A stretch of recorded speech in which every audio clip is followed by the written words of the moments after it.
الحمدللہ رب العالمین الصلاۃ والسلام علی رسولہ النبی الکریم وعلی آلہ واصحابہ اجمعین الحمدللہ الحمدللہ الذی ہدانا لہذا وما كنا لنہتدی لولا ان ہدانا اللہ رب اشرح لی صدری ویسر لی امری واحلل عقدۃ من لسانی یفقہوا قولی آمین یا رب العالمین۔ ہم نے سورہ الممتحنہ شروع کر رکھی ہے اور میں واپس آیت 10 سے شروع کروں گا تاکہ ہم آج یہ 4 آیتیں اس وقت صلح حدیبیہ کے بعد کے ایک فیصلے کے حوالے سے یہ چیزیں سامنے آئیں۔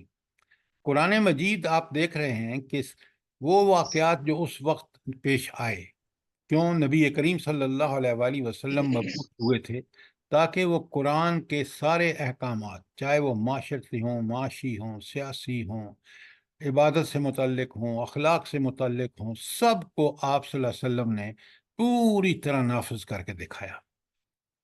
اب اس کے لیے ہمیں سیرت کو بہت لازمی پڑھنا چاہیے، کیوں؟ اس کے بغیر بعض قرآن کے مقامات جو ہیں وہ کلیئر نہیں ہوتے۔ مثلا یہاں آپ دیکھ رہے ہیں ان آیات کے اندر وہ عورتیں جو ہجرت کر کے آ رہی تھیں مکے سے مدینہ، ان کے حوالے سے جو احکامات ہیں بہت اہم احکامات ہیں، اور یہاں یہ بات بھی سمجھنے کی ہے کہ مدینے میں کیونکہ اسلامی حکومت قائم ہو چکی تھی، لہٰذا اب آپ دیکھیں کہ کس طرح اللہ تعالیٰ احکامات نازل فرما رہے ہیں جو عین عدل اور انصاف پر مبنی ہے۔ مثلا آپ مسلمان عورتوں کا ہی معاملہ دیکھ لیں، چاہے وہ مسلمان عورتیں مکہ سے مدینہ ہجرت کریں یا وہ خواتین جو وہاں رہ گئی ہیں اور کافرہ ہیں، مسلمان نہیں ہونا چاہتی، ان کے لیے بھی مبنی بر انصاف احکامات اللہ تعالیٰ کے موجود ہیں۔ آپ اس کو پڑھیں، سمجھیں، تو انشاءاللہ آپ دیکھیں گے کہ قرآن ہی کے احکامات انسانی معاشرے کے لیے بہترین احکامات ہیں، اور جتنے احکامات انسان نے بنائے ہیں ان میں انسان کے پاس نہ اتنی عقل جو اللہ تعالیٰ عقل کل ہے، نہ ان کے پاس حکمت، نہ ان کے پاس وہ اختیار اور اقتدار کہ وہ کل حساب لے سکیں، لہذا اس میں بڑے فلاز ہیں۔ اب ذرا اسی کو بڑے غور سے دیکھیں، سمجھیں، تو آپ کو پتہ چل جائے گا کہ رب العالمین نے کس طرح انصاف کے احکامات عطا فرمائے ہیں نبی کریم صلی اللہ علیہ وسلم کو، اور نبی کریم صلی اللہ علیہ وآلہ وسلم نے کس طرح ان کو من ان نافذ کیا۔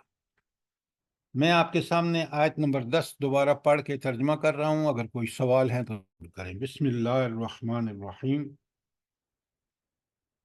یا ایہا الذین آمنو، اے وہ لوگو جو ایمان لائے ہو۔ اب خطاب آپ سے اور مجھ سے ہے۔ اذا جاءکم مومنات مہاجرات فامتحنوہن، تو جب بھی کوئی خاتون تمہارے پاس آئے، ہجرت کر کے آئے، تو اس کا امتحان لے لیا کرو۔ اب آپ دیکھ رہے ہیں کہ اس امتحان کا مقصد کیا ہے۔ اس امتحان کا مقصد یہ ہے کہ اس نے فی الواقع اللہ اور رسول کے لیے ہجرت کی ہے، اور دین کے خالص دین کو اپنانے کے لیے مدینے کی ریاست کا ایک شہری بننے کے لیے، تاکہ وہ دین پر عمل کر سکے۔ اگر وہ اس کا مقصد ہے تو پھر آپ دیکھ لیں کہ ان کے کیا حقوق اللہ تعالیٰ ان کو دیتا ہے، اور نبی کریم صلی اللہ علیہ وسلم کو کیا ہدایت فرمائی جاتی ہے۔ تو پہلی بات کہ جب تمہارے پاس مومن خواتین ہجرت کر کے آئیں تو ان کا امتحان لے لیا کرو۔ آگے فرمایا اللہ عالم بایمانہن، اللہ تو ان کے ایمان کے بارے میں بہت اچھی طرح جانتا ہے۔ کیا مطلب ہے کہ کس کے دل میں ایمان ہے یا نہیں، اور ہے تو کتنا ایمان ہے، اور صحیح علم اس کا صرف اللہ تعالیٰ کو ہے۔ آپ کے پاس، ہمارے پاس کیا دلیل ہے کہ اللہ تعالیٰ کو اس کا بالکل ٹھیک ٹھیک علم ہے؟ کیا دلیل ہے قرآن سے؟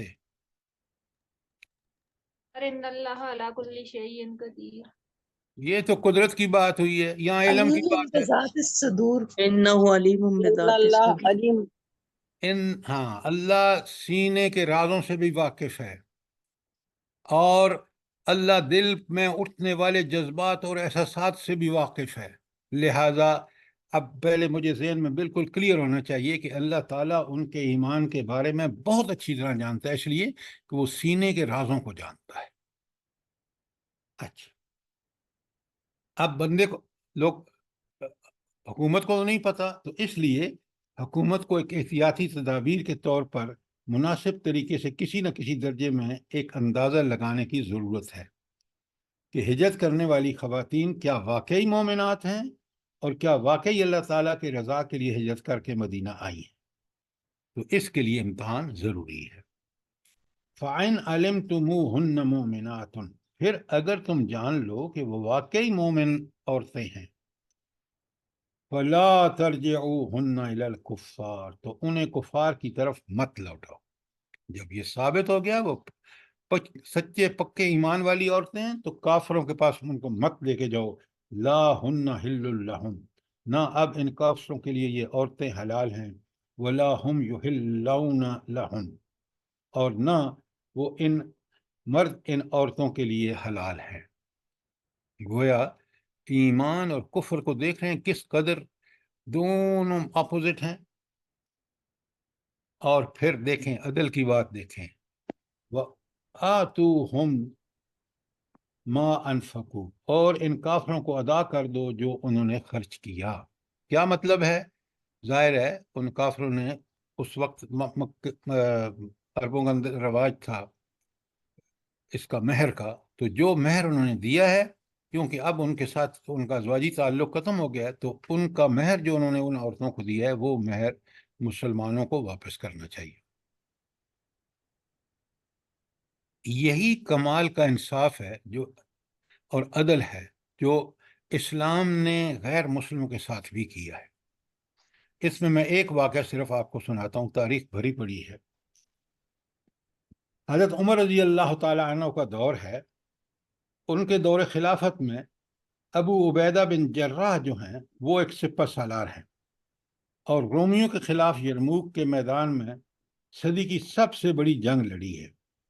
اور جنگ یرموک کی تیاری کے دوران ایک ایسا مرحلہ بھی آیا، یہ بڑے غور سے سنیے، جب مسلمانوں کو جنگی حکمت عملی کے تحت کچھ مفتوحہ علاقوں کو خالی کر کے پیچھے ہٹنا پڑا۔ ان علاقوں کی عیسائی رعایا سے مسلمان جزیہ وصول کر چکے تھے۔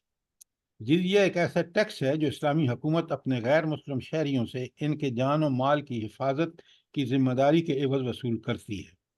اسی یہ ٹیکس ادا کرنے والے شہری ذمہ کہلاتے ہیں۔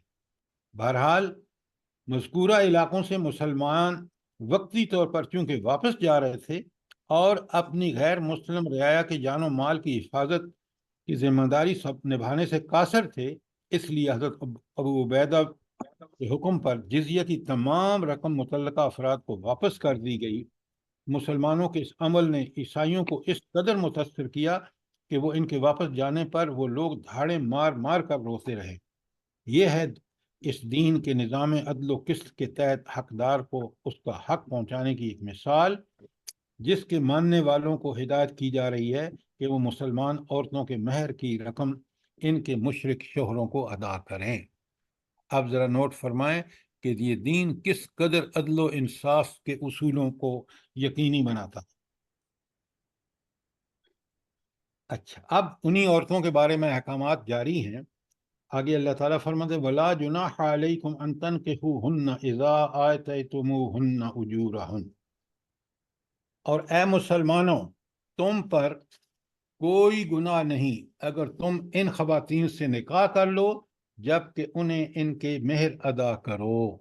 اب یہاں ایک بات آپ کو سمجھ آ جانی چاہیے کہ مہر جو ہے یہ عورت کا حق ہے، اور یہ شادی میں لازماً دینا چاہیے، اور ہر آدمی اپنی حیثیت کے مطابق جو ہے وہ، یہ سورہ الممتحنہ کی آیت نمبر 10 میں کر رہا ہوں۔ اچھا، تو اب آپ نے دیکھا کہ یہ تھی وہ پابندیاں جو عدل و انصاف کے اعتبار سے کافروں کے لیے بھی اللہ تعالیٰ نے مسلمانوں کو حکم دیا. اور پھر فرمایا، بڑے غور سے سنیں، وَلَا تَمْسِكُوا بِإِسْمِ الْكَوَافِرِ، اور تم کافر خواتین کی ناموس کو اپنے قبضے میں نہ رکھو. یعنی اگر کوئی عورت کفر پر رہنا چاہتی ہے، دنیا میں اس کو آزادی ہے، وہ جائے گی اللہ کے پاس تو اس کو سب لگ پتہ جائے گا کہ اس نے اس اللہ کو نہیں مانا جو اس کا مالک، خالق، رازق اور حاکم ہے. لیکن انسان، اللہ نے اس کو آزادی دی ہے، لہذا تم ان عورتوں کو کہ جو ایمان نہیں لائیں اور وہ بھی ابھی مکہ میں ہیں، تو تم ان کو اپنے نکاح میں روکے نہ رکھو، بلکہ انہیں طلاق دے دو اور انہیں بتا دو کہ اب تمہارا ان سے کوئی تعلق نہیں ہے. پھر اسی آیت میں 10 میں فرمایا، وَاسْأَلُوا مَا أَنفَقْتُمْ وَلِيَسْأَلُوا مَا أَنفَقُوا، اور تم مانگ لو وہ مال جو تم نے بطور مہر خرچ کیا ہے، اور وہ کافر بھی مانگ لیں جو کچھ انہوں نے خرچ کیا ہے. دیکھ لیں عدل و انصاف میں برابری کی مثال قرآن. اور فرمایا، ذالک حکم اللہ، یہ سب کچھ کیا ہے؟ اللہ تعالیٰ کا حکم ہے، اس خالق، مالک، رازق کا حکم ہے جس نے ہم سے حساب لینا ہے، اس میں سستی نہ کرنا. ذالک حکم اللہ یحکم بینکم، یہ اللہ تعالیٰ کا حکم ہے اور وہ تمہارے مابین فیصلے کر رہا ہے، اور ان فیصلوں کی خلاف ورزی میں کرنے والوں کو کوئی وہاں بچا نہیں سکے گا. کیوں؟ ان اللہ علی کل شیء قدیر، وہ ہر چیز پر قدرت اس کی ہے، اختیار اس کا ہے. اور پھر فرمایا کہ ہاں، تو دونوں کو حق ہے، کافروں کو حق ہے کہ جو ان کی بیویاں مسلمان ہوئی ہیں ان کے حوالے سے وہ ان سے وہ لیں مہر، اور مسلمان مردوں کو حق ہے کہ وہ عورتیں جو کافر رہنا چاہتی ہیں ان کو طلاق دے دیں اور ان سے مہر واپس لے لیں. واللہ علیم حکیم، اللہ تعالیٰ سب کچھ جاننے والا اور کمال الحکیم ہے. یہ صفت کیوں آئی ہے؟ اللہ تعالیٰ علیم بھی ہے اور حکیم بھی ہے، اس کا تعلق کیا ہے بلا دیکھیں نا، فہم قرآن کو یقینی بنانے کے لیے ہمیں یہ آیات کے آخر میں جو صفات آتی ہیں ان کا بڑا تعلق ہے آیت کے مضمون سے. اب اتنے بڑے اللہ تعالیٰ نے احکامات دیے ہیں آیت نمبر 10 میں، اور اینڈ میں فرمایا ہے کہ واللہ علیم حکیم. کیا مطلب ہے اس کا؟ سر جی، ایک تو ان عورتوں کی گواہی کے لحاظ سے، اور دوسرا وہ جو کہ مہر دیے ہوئے ان کے لحاظ سے. اللہ تعالیٰ نے جو فیصلے دیے ہیں ان کافر مردوں اور کافر عورتوں کے بارے میں، وہ اس بنا پر ہیں کہ اللہ تعالیٰ کمال ماضی، حال، مستقبل کا علم رکھتا ہے، وہ علیم ہے، اور اس کے سارے فیصلے حکمت پر مبنی ہیں. لہٰذا آپ پوری طرح سمجھیں، وہ جو اوپر آپ بیان فرما رہے ہیں وہ تو فیصلے ہیں اللہ کے یہ فیصلے برحق ہیں. کس وجہ سے؟ اللہ تعالیٰ العلیم ہے اور اللہ تعالیٰ الحکیم ہے. یہ ہے اس کا مفہوم. کوئی سوال، کوئی چیز کلیئر نہ ہوئی ہو؟ سر جی، یہ جو اللہ تعالیٰ نے کہا ہے کہ کافروں نے جو خرچ کیا ہے وہ بھی انہیں واپس کر دو، اس کی ذرا وضاحت کریں. اس میں صرف میں نے گزارش کی ہے آپ سے کہ وہ حق مہر ہے. تو شادی کے کافر وقت تو حق سر جی، مہر دیا کافر تو جاتا حق ہے، نہیں دیتے تھے. شادی کے وقت حق مہر دیا جاتا ہے، اور اب طلاق ہو گئی ہے کیونکہ طلاق آٹومیٹیکلی واقع ہو گئی ہے کیونکہ بیوی جو ہے وہ ایمان لے آئی ہے، میاں کافر ہے. تو اب یہاں خرچ کا مطلب ہے کہ شادی کے حوالے سے جو مہر دیا ہے وہ ہے نہیں بات. سر جی، تو کافر تو مہر نہیں دیتے تھے نا، یہ تو مسلمانوں پہ لاگو ہے نا. یہ آپ غلط فہمی ہے آپ کی، اس وقت عربوں میں رواج تھا. اوکے. سمجھ آئی بات؟ جی سر جی، جزاک اللہ. سر جی ویسے تو اگر یہ طلاق ہو جائے تو حق میں واپس نہیں کرنا ہوتا ہے نا. عام حالات میں واپس نہیں کرنا ہوتا، لیکن ذرا پڑھیں آیات. کہ مرد کو کس قدر فراخ دلی سے کام لینے کا حکم دیا گیا ہے کہ جو کچھ اس نے دیا ہے عورت کو، تحفے تحائف یہ وہ سب، وہ واپس لینے کا مطالبہ نہ کرے۔ آپ ذرا ہر حالات کے اندر قرآن کی آیات کو اچھی طرح پڑھیں، آپ کو پتہ چلے گا کہ برحق فیصلے اللہ تعالیٰ کے ہیں، چاہے وہ عبادات کے متعلق ہوں، اخلاق کے متعلق ہوں، معاملات کے متعلق ہوں، معاملات بھی وہ ہوں، سیاسی ہوں، معاشی ہوں، معاشرتی ہوں، بہترین ہے کام اسلام کے ہیں۔ اور جب وہ نافذ ہوتے ہیں تو مدینے کی ریاست نبی کریم صلی اللہ علیہ وآلہ وسلم والی بنتی ہے۔ وہ خلفائے راشدین کا دور ہوتا ہے جب انسان ہر طرح سے اللہ کا غلام ہوتا ہے، کسی فرد کا غلام نہیں ہوتا، کسی عدالت کا غلام نہیں ہوتا، کوئی جج نا انصافی نہیں کر سکتا، کوئی حکمران نا انصافی نہیں کر سکتا، جو آپ کے ملک میں آج ایسی ہو رہی ہے کہ اس کی کوئی مثال تاریخ میں نہیں ملتی۔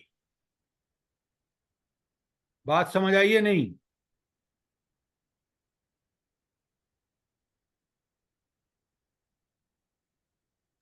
جی سر جی، جزاک اللہ۔ قرآن کو چھوڑنے کا یاد رکھیں، نبی صادق صلی اللہ علیہ وآلہ وسلم کا فرمان ہے، اور حضرت عمر رضی اللہ تعالی عنہ راوی ہیں، ان اللہ یرفع بہذا الکتاب اقواما، اللہ تعالیٰ قوموں کو اسی قرآن کے احکامات پر عمل کرنے کے نتیجے میں ان کو رفتیں اور ترقیاں عطا فرمائے گا۔ وَيَدْعُ بِهِ آخرین، اور وہ لوگ جو اس کو چھوڑیں گے وہ ذلیل اور رسوا ہوں گے۔ آپ تاریخ آج دیکھ لیں، آج حالات آپ کے سامنے ہیں، اپنے ملک کے حکمرانوں کے، ججوں کے، دنیا کے دوسرے نام و نہاد مسلمانوں کے۔ یہ قرآن بڑی اللہ کی رحمت ہے کہ اس نے اپنے فضل و کرم سے انسانوں کو ہر چیز کا صحیح حکم دے دیا، چاہے وہ عبادات ہوں، اخلاق ہوں، معاملات ہوں۔ اور جب قرآن کے روح کے مطابق انسان کرتا ہے تو وہ انسان عمل میں آ جاتا ہے، اس کو سکون ملتا ہے۔ جب کوئی قوم من اصل قوم اس پہ عمل کرتی ہے تو وہ بھی دنیا میں ترقی اور سرفرازی کا تاج پہن لیتی ہے۔ یہ تھی آیت نمبر 10۔ اب 11 دیکھیے، بہت غور سے دیکھیے، کوئی سوال ہو تو ضرور کیجیے۔ وَإِنْ فَأْتَكُمْ شَيْءٌ مِّنْ أَزْوَاجِكُمْ إِلَى الْكُفَّارِ، اگر تمہاری بیویوں کے یا مہر مطلب ہے سے کچھ کفار کی طرف رہ جائے، کیا مطلب ہے؟ یہ اس صورت کو سمجھنے کے لیے ذرا ہم ایک بات فرض کر لیں کہ ایک مسلمان مرد ہجرت کر کے مدینے آ گیا اور اس کی مشرکہ بیوی مکے میں رہ گئی۔ بعد میں اس مسلمان نے اس خاتون کو پیغام بھجوایا کہ میرا تمہارا تعلق زوجیت ختم ہو چکا ہے، لہذا تم مہر کی رقم مجھے لوٹا دو۔ اب اگر اس عورت نے مہر کی رقم واپس نہیں کی تو اس مسئلے کا حل بتایا جا رہا ہے کہ ایسی صورت میں تمہیں کیا کرنا ہے۔ وہ عورت انکار کر دیتی ہے لیکن اس کا مطالبہ جائز ہے، اللہ کے حکم کے مطابق ہے، تو پھر کیا کرو؟ فَعَاقِبْتُمْ فَأْتُوا الَّذِينَ ذَهَبْتُ أَزْوَاجَهُمْ مِثْلَ مَا أَنفَقُوا، تو جب تمہیں موقع ہاتھ آ جائے تو جن لوگوں کی بیویاں جاتی رہی ہیں انہیں اتنی رقم ادا کر دو جتنی انہوں نے خرچ کی۔ یعنی اگر جنگ سے تمہیں کچھ مال غنیمت ملے تو ان میں سے ان لوگوں کی تلافی کے طور پر کچھ مال دے دو جن کی بیویاں ایمان نہ لانے کی وجہ سے ان کی زوجیت میں نہیں رہیں اور انہیں مہر کی رقم بھی لوٹانے کو تیار نہیں۔ تو اسلامی حکومت کا، اب آپ کو پتہ ہے اس زمانے میں خوب مال غنیمت اللہ تعالیٰ عطا فرما رہا تھا نبی کریم صلی اللہ علیہ وسلم اور صحابہ کو، تو لہٰذا اس مد میں سے پیسہ لے کے اور ان مردوں کو جن کی بیویاں وہاں ہیں اور انہوں نے طلاق دے دی، یہ کافرہ ہیں، انہوں نے ان کو مہر کی رقم نہیں واپس کی، تو اس سے ان کو مہر کی رقم ادا ہوگی۔ اور آخر میں ایک بہت زبردست حکم، وَاتَّقُوا اللَّهَ الَّذِي أَنْتُمْ بِهِ مُؤْمِنُونَ، مومنوں جس اللہ پر تم ایمان لائے ہو اس کے حکم پر چلو، جس سے منع کیا ہے رک جاؤ، جس کا حکم دیا ہے کرو۔ یہ قرآن کا اسلوب آپ دیکھیں گے، سورہ بقرہ میں بھی دیکھیں گے، جہاں احکامات آئے ہیں نا وہیں واتقوا اللہ، بار بار کہ ان احکامات کے بارے میں تمہاری روش یہ ہونی چاہیے کہ جس چیز کا اللہ نے حکم دیا ہے اس میں سبقت کرو، جس چیز سے منع کیا ہے رک جاؤ۔ آپ نے دیکھا کہ قرآن کس طرح انسانوں کی تربیت کرتا ہے، ان کے احکامات کو پڑھ کے سمجھ کے جب اس پر عمل کرتے ہیں تو پوری زندگی پرسکون ہو جاتی ہے، اور اللہ تعالیٰ کی تائید اور نصرت دنیا بھی ملتی ہے اور آخرت میں جنت۔ کوئی سوال آیت 11 کے بارے میں؟ السلام علیکم سر۔ آپ کی آواز نہیں آ رہی۔ سر یہ جو بھی آپ نے بتایا، جی ہیلو، السلام علیکم وعلیکم السلام۔ سر، یہ جو بھی آپ نے بتایا نا کہ ان کو مال غنیمت دیا آپ کی آواز جائے، کٹ رہی ہے، آپ کے جہاد مائک خاص میں طور پہ پرابلم ہے۔ اسی سلسلے میں ان کے خلاف کیا جائے یا ویسے کوئی بھی؟ بھائی یہاں ایک اسپیسیفک کیس کے بارے میں بتایا جا رہا ہے جو اس وقت بھی تھا اور آج بھی کسی زمانے میں بھی پیش آ سکتا ہے، کہ کچھ عورتیں مسلمان ہو گئیں اور ان کے میاں کافر رہے، یا کچھ عورتیں جو ہیں جیسے مکے میں عورتیں وہاں سے آئیں مدینے سے جو مسلمان ہو گئی تھیں، ان کے میاں کافر تھے، ان کے مہر کے بارے میں یہاں ساری حکم دیے جا رہے ہیں۔ بات کلیئر ہے؟ جی سر، جزاک اللہ۔ اچھا، اب آئیے آیت نمبر 12، یا ایہا النبی۔ یہ ایک عام حکم ہے اور ساری عورتوں کے لیے ہے، جو ایک احتیاطی تدبیر جو ہے ہدایت نبی کریم صلی اللہ علیہ وسلم کو دی جا رہی ہے۔ بڑے غور سے سنیے، یا ایہا النبی، اے نبی صلی اللہ علیہ وسلم، اذا جاءک المؤمنات، جب کوئی مومن عورتیں آپ کے پاس آئیں، یبایعنک، کہ وہ آپ سے بیعت کریں، کس بات کی بیعت کریں؟ نمبر 1، لا یشرکن باللہ شیئا، کہ وہ اللہ کے ساتھ کسی کو شریک نہیں ٹھہرائیں گی۔ یہ پہلی کنڈیشن ہے، اور عورت مسلمان ہوئی ہے تو اس عورت سے اللہ تعالیٰ کے نبی کو حکم ہو رہا ہے کہ اس کی بیعت اس وقت لیں جب آپ کو یقین ہو جائے کہ یہ توحید پر پکی سچی ہے اور شرک سے اس کا کوئی تعلق نہیں ہے۔ نمبر 1، ولا یسرکنا، اور نہ یہ چوری کریں گی، ولا یزنینا، اور نہ اس کبھی گناہ میں ملوث ہوں گی، ولا یقتلنا اولادہن، اور نہ اپنی اولاد کو قتل کریں گی۔ یہ جو آج آپ کا چل رہا ہے نا معاملہ کہ بچے کم پیدا کرو اور جو ابارشن کرا لو وغیرہ وغیرہ، یہ اس جہالت کے زمانے کا رواج ہے۔ ولا یقتلنا اولادہن، نمبر 3، وہ اپنی اولادوں کو قتل نہ کریں۔ نمبر 4، ولا یاتینا ببہتان یفترینہ بین ایدیہن وارجلہن، اور نہ وہ کوئی بہتان گھڑ کے لائیں اپنے ہاتھوں اور پاؤں کے درمیان۔ یہ وہ جنسی گناہ ہیں جن کے بارے میں یہاں ذکر ہے۔ تفصیل کا موقع اس لیے نہیں ہے کہ ان کو کھولنے میں شرم و حیا کی بات چیز مانے ہے۔ ولا یعصینک فی المعروف، اور نیکی کے بارے میں، نیکی کے حکم کے بارے میں وہ کوئی نافرمانی نہ کریں۔ یہاں اس کا بات تو اللہ تعالیٰ نے چھوٹی سی کی ہے کہ ولا یعصینک فی معروف، کہ معروف میں وہ کوئی نافرمانی نہ کرے۔ اس کا مطلب کیا ہے بھلا؟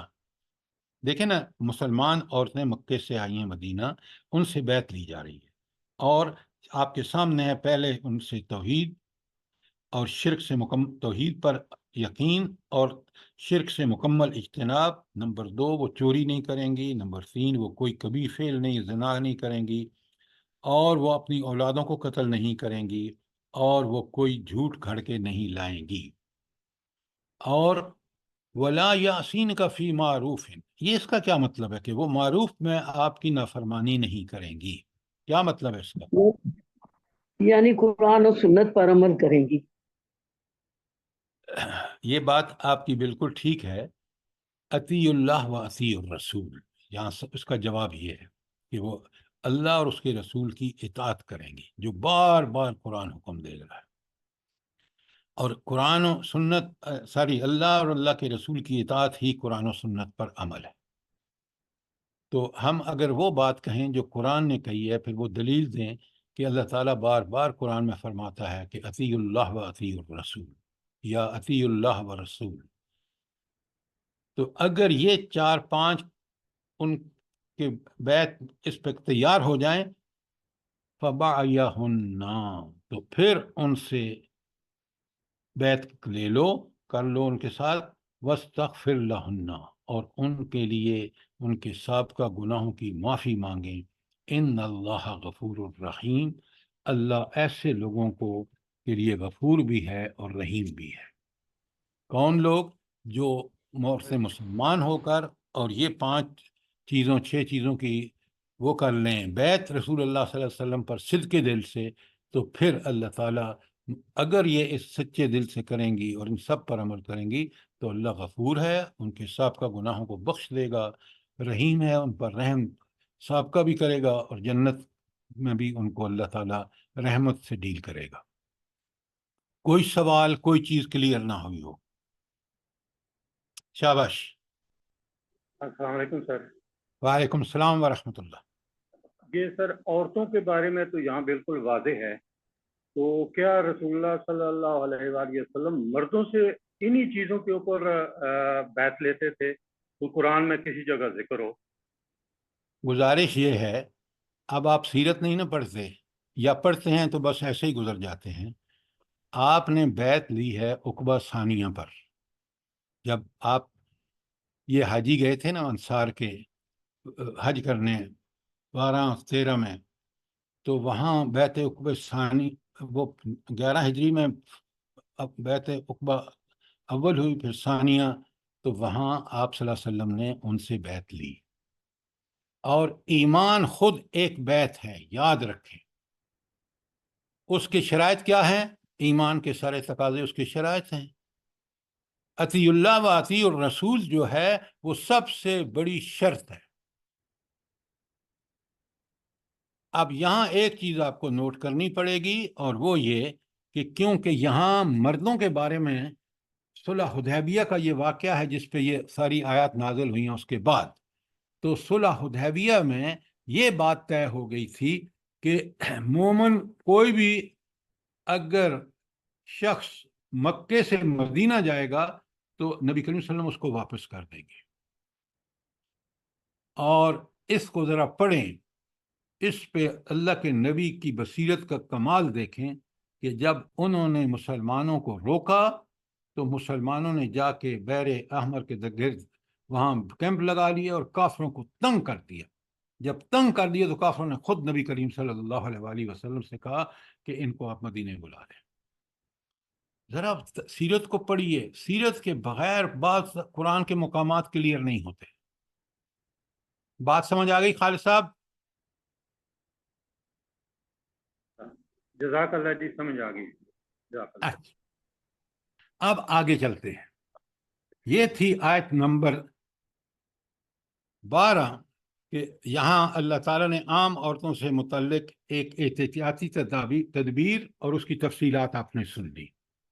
آیت نمبر 13 میں ایک بات فرمائی اللہ تعالیٰ نے، یا ایہا الذین آمنو. اچھا، یہ پھر اللہ تعالیٰ بار بار کیوں کہتے ہیں یا ایہا الذین آمنو؟ تاکہ ایمان لانے والوں کو پتہ چلے کہ رب ڈائریکٹلی ہم سے مخاطب ہے. فرمایا لا تتولوا قوم غضب اللہ علیہم. کیا مطلب ہے؟ کہ آیت نمبر 13 میں اللہ تعالیٰ نے فرمایا کہ اے وہ لوگوں جو ایمان لائے ہو، لا تتولوا قوما، اس قوم کے ساتھ دوستی مت کرو، غضب اللہ علیہم، جس پر اللہ کا غضب نازل ہوا. اور پہلی بات تو یہ بتائیں کہ یہاں کون سی قوم ہے کہ جس پر اللہ کا غضب ہوا ہے؟